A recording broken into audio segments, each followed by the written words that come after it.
अपने लोकन सुन रहल छी SK म्यूजिक उमगांव के प्रस्तुति।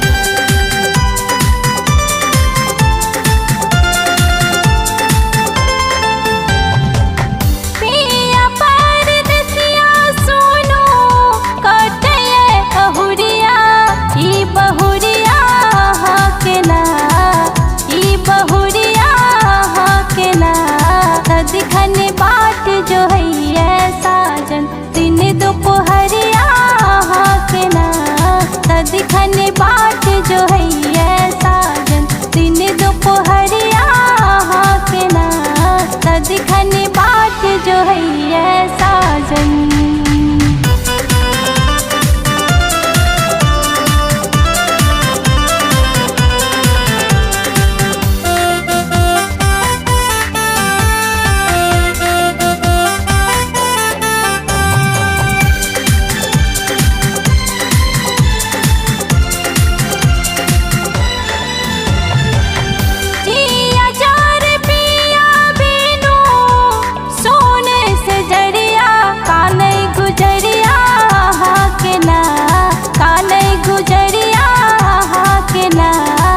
दिखने बाट जो है ये साजन दिन दोपहरिया के ना दिखने बाट जो है ये साजन दिन दोपहरिया के ना दिखने बाट जो है ये साजन।